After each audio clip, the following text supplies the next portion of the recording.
thought that I want you all to grab is coming from this particular notion, this particular mindset, this particular emblem, or this particular crest is a crest of the Seabees. The Seabees, they are the construction battalion of the United States Navy. Now, there are so many different branches, so many different departments, I didn't even know who they were. I mean, maybe Stanley could help me out. He's been in the armed forces. He may know who the Seabees are, but I learned something in study.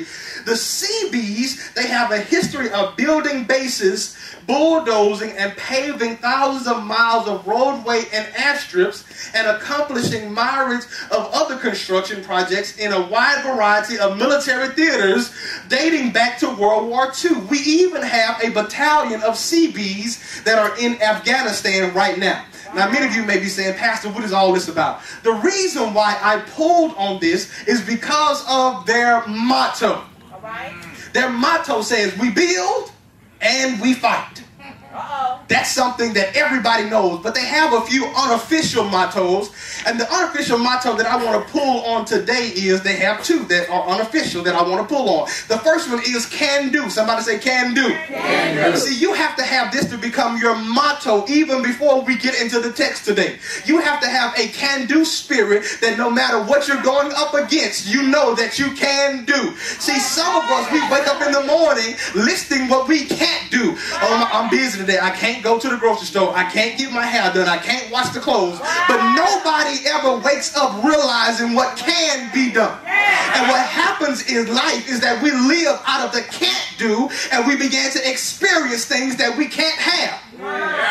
So either way, if you believe that you can do, you will. And even if you believe that you can't do, you will. See, I believe so wholeheartedly in the actualization of your mouth. If you say what you can't have, chances are you're not going to have it. But if you ever believe the can-do motto and start saying, you know what, I can do this. I can have the degree. I can have the job. I can have successful relationships. If you ever began to believe in this vein, if you ever began to see life out of the can-do motto, things in life will change. And not only did they have the can-do, but they went on to say that if it's difficult, it will take a day or two. But if it's impossible, it will take a little longer. See, this is something I got to get you to understand. So many times we look at the word impossible and believe that it is impossible. See, that word impossible is just setting up as a great stage for God to do the miraculous. And God loves you to have impossible things in your life so he can come in so no other man can get the credit. You can't call anybody else for them to help you out so no other man can say, I paid that bill for you.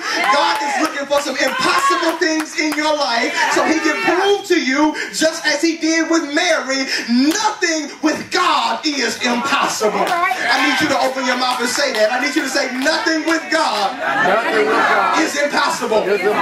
Whatever it is, whatever you're looking at, whatever you're going after, I'm telling you right now, before I even get into my 20-minute dissertation, that it is already taken care of. The check has already been written. It has already been cashed.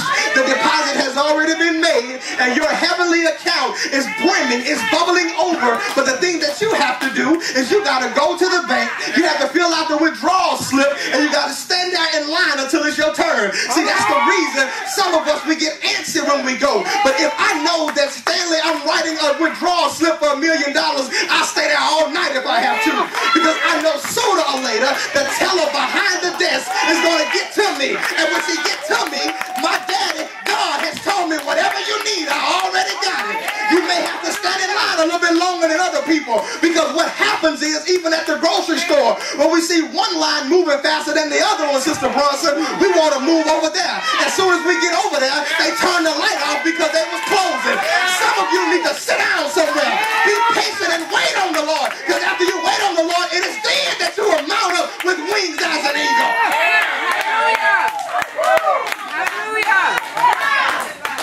Hallelujah.